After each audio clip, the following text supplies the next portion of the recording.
Stay a while and listen. Hello everybody, my name is Necroxis and I have a question for you. Are you prepared for Legion? Welcome to the first episode in a new series explaining what you need to know story-wise going into the new expansion. If any of the following questions apply to you, which Gul'dan are we fighting again in the new expansion? Hey, I thought Kil'jaeden was dead. How are there civilizations on the Broken Isles if Gul'dan only raised them 20 years ago? Or, Nightborn, there's another kind of elf? Or anything else? Then this series is for you. Today in our first episode, we're going to cover the preceding events leading up to the expansion. How did the dominoes fall into place to cause the third invasion of the Burning Legion? Well, worry no more, because after today, you will be prepared. Sorry about that. Anyway, let's begin. This one's going to be a bit longer than the other ones, as we have a lot to cover. Oh, and as a side note, there won't be spoilers for the events that happen in Legion. However, I will be talking about events that occurred in the past that we only just find out about in Legion. So, for example, if somehow Deathwing showed back up alive in Legion, he doesn't, by the way, I wouldn't talk about it. But if we learned that Deathwing liked to throw tea parties 10,000 years ago before he went crazy, I would mention that. Let's get into it. Shortly before the Cataclysm, where Deathwing broke free from Deepholm, shattering the world, Thrall, Warchief of the Horde, learned that the elements of Azeroth were in upheaval. Deciding that he needed to travel to Nagrand on the broken world of Outland and converse with their elementals to learn why, the Orc appointed Garrosh Hellscream acting Warchief of the Horde. Unfortunately, Garrosh abused the natural disaster caused by Deathwing to inflame the war between the Alliance and Horde to levels unseen since the Second War. And despite Deathwing's inevitable death, the Alliance and Horde refused to ceasefire, culminating with the utter annihilation of Theramore by the Horde via use of Mana Bomb. The Cataclysm also caused the mystical mists surrounding the island nation of Pandaria to part, and soon the Alliance and Horde's war spilled over into the serene homeland of the Pandaren. But Pandaria was infested by an ancient malady that fed on people's negative emotions, the Sha. The Sha were the curse of the dead old god Y'Saraj, killed by the Titans during the Ordering of Azeroth. Its body and heart were buried deep beneath the land, safeguarded by Titan mechanisms.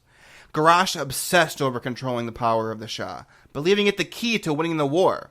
This obsession did not go unnoticed by the rest of the leaders of the Horde. Vol'jin, chieftain of the Darkspear Trolls and one of Garrosh's harshest critics, openly criticized the Warchief's bloodlust. This would prove to be the final straw for Hellscream, as he secretly tried to have Vol'jin assassinated shortly after. The event would spark the beginning of the Darkspear Rebellion, a coalition of Horde forces led by Vol'jin and Bane Bloodhoof against Garrosh Hellscream and his loyalist orcs. Eventually, the rest of the Horde leaders would go on to pledge themselves to the rebellion as well, as Garrosh's extremism began turning upon them.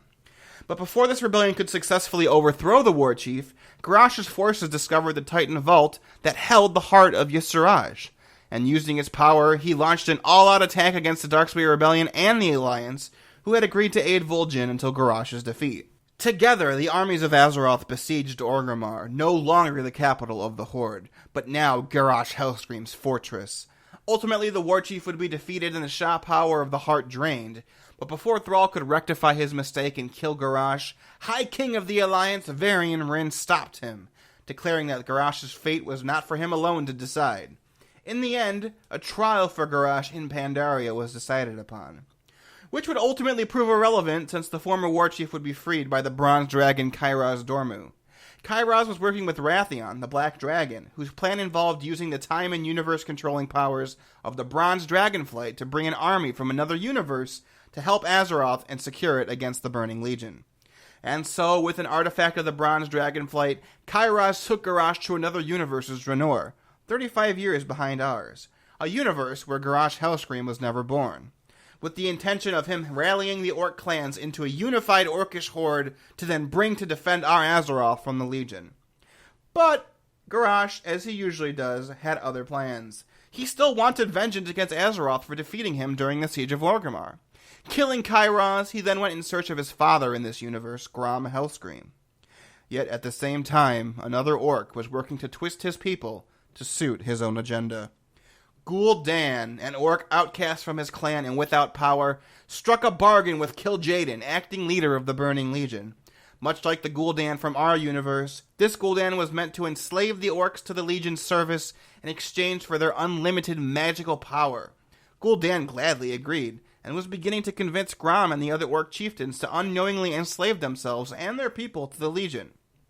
But on the eve of this enslavement, whereupon the chieftains would drink upon the blood of Manaroth and permanently link themselves to the Legion, Gul'dan's plan was foiled. History would not repeat itself, as Garrosh had warned Grom about Gul'dan's true intentions. Casting aside the warlock and killing Manaroth, Grom declared the Iron Horde born, with him as war chief. The Iron Horde built its own dark portal, empowered by a captured Gul'dan and his 2 lieutenants, Cho'Gall and Tarangor, and connected it to our Azeroth using the same artifact that Kairos had used to bring Garrosh here. A contingent of Iron Horde cascaded into our universe, overwhelming the blasted lands and destroying Netherguard Keep. In response, the Alliance brought its full might down upon the Iron Horde, while the recovering Horde provided support. Together, alongside with Archmage Khadgar, Thrall, and Vindicator Maraud, champions of the Alliance and Horde pushed the army back through the Dark Portal and attempted to shut it down from the other side. Having learned Gul'dan and his lieutenants were being used to power the portal, Khadgar made a drastic choice. Gul'dan must be freed. Once the warlock and his subordinates were released from their imprisonment, they disappeared, vowing to return sooner rather than later. And so the war began against the Iron Horde. Without the benefit of surprise, though, the Iron Horde quickly fell before the might of the Alliance and Horde, and on the eve of their defeat, Gul'dan offered the power of the Legion to Grom Hellscream once more. And despite his forces shattered and holdings in ruin, the Warchief did not give in. But the rest of his forces did, including the only surviving chieftain, Kil'jaeden. With one swift stroke, Gul'dan secured himself as the head of the Iron Horde, and immediately pledged its services to the Burning Legion. Using a newly created Hellfire Citadel as its fortress, Gul'dan and the Legion began working to construct a portal to bring the Eredar Lord and leader of the Burning Legion's armies, Archimonde, to Draenor. But even in the face of these overwhelming odds, the Alliance and Horde, alongside Khadgar, pushed the Legion back and even managed to strike a killing blow on a recently summoned Archimonde himself. But the Burning Legion is tenacious. With his dying breath, Archimonde transported Gul'dan to our universe to continue his work. Having escaped to Azeroth, Kil'jaeden endowed the Warlock with the endless knowledge of the Legion and orders him to travel to the Broken Isles. The Isles are a mysterious chain of islands that have existed since the Sundering, with one exception.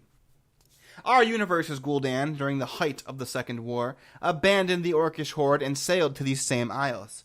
Here he raised an island from the sea floor, one upon which the tomb of Sargeras rested, named after the fallen Titan and leader of the Burning Legion.